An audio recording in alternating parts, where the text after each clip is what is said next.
Assalamualaikum warahmatullahi wabarakatuh. Selamat pagi teman-teman semua. Bertemu lagi dengan aku, Reka Amelia, dari jurusan Pendidikan Luar Sekolah, Fakultas Ilmu Pendidikan, Universitas Negeri Yogyakarta. Nah, pada pertemuan pagi ini kita akan membahas mengenai sumber daya alam dan pemanfaatannya bagi kelas 2 kesetaraan paket C.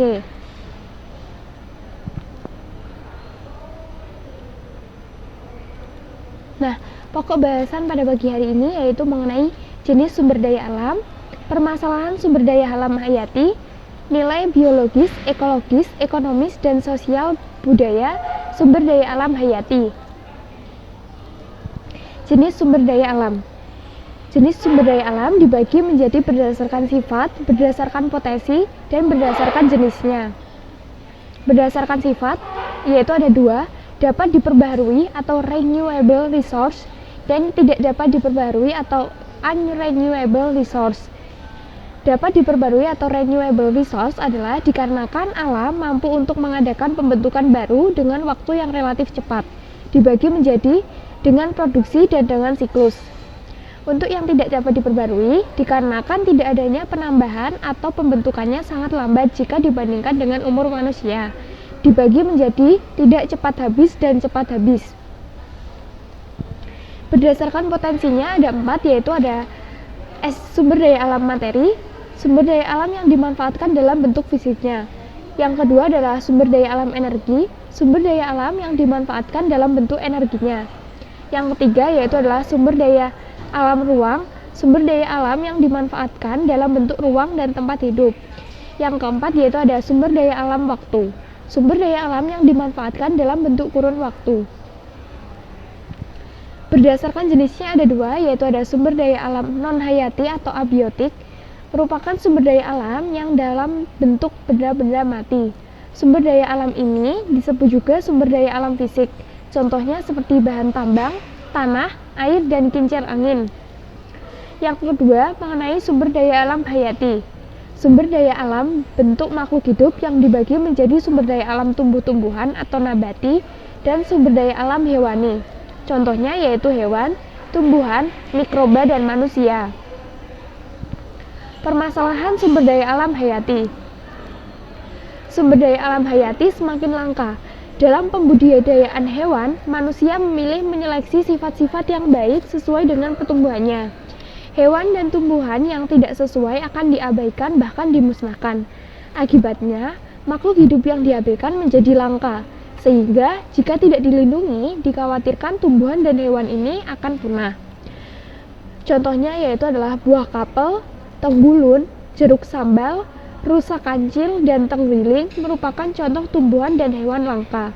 Selain itu, kelangkaan sumber daya alam hayati juga disebabkan oleh kerusakan dan pencemaran lingkungan. Keanekaragaman sumber daya alam hayati yang menurun. Menurunnya keanekaragaman sumber daya alam hayati disebabkan oleh perusakan lingkungan perburuan, kebakaran hutan, penebangan hutan, penambangan, dan pencemaran lingkungan.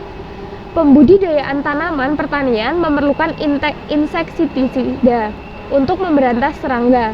Racun pemberantas obat serangga tersebut dapat mematikan berbagai hewan-hewan di lingkungannya. Hewan yang mati tidak hanya serangga, tetapi semua hewan yang ada dalam rantai makanan dan jaring-jaring makanan juga mati. Populasi biota air, burung dan katak yang semakin lama semakin berkurang. Yang ketiga mengenai nilai biologis, ekologis, ekonomis, dan sosial budaya sumber daya alam hayati. Yang pertama mengenai nilai biologis. Tumbuhan mengeluarkan oksigen yang diperlukan untuk pernapasan, serta menghasilkan zat organik, misalnya biji, buah, dan umbi untuk makanan makhluk hidup yang lain. Hewan dapat dijadikan makanan oleh manusia, misalnya diambil daging, susu, atau telurnya.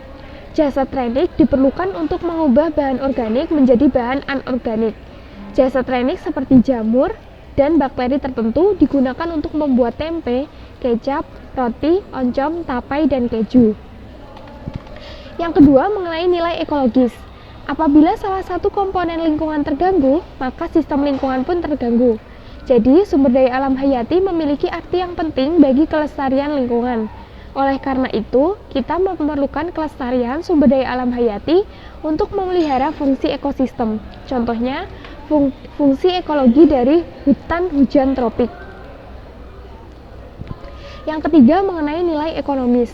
Indonesia mempunyai keanekaragaman sumber daya alam hayati yang tinggi dan adanya nilai ekonomis yang tinggi, yaitu diperdagangkan dan diekspor. Misalnya karet, kelapa sawit, rotan, dan kayu. Banyak hasil tumbuhan Indonesia yang dibutuhkan di luar negeri, tetapi kita belum siap memenuhinya, misalnya kayu cendana. Yang keempat, mengenai nilai sosial budaya. Salah satu nilai sosial budaya dari sumber daya alam hayati adalah sebagai tempat rekreasi. Saat ini sedang dikembangkan lingkungan alami sebagai tempat rekreasi.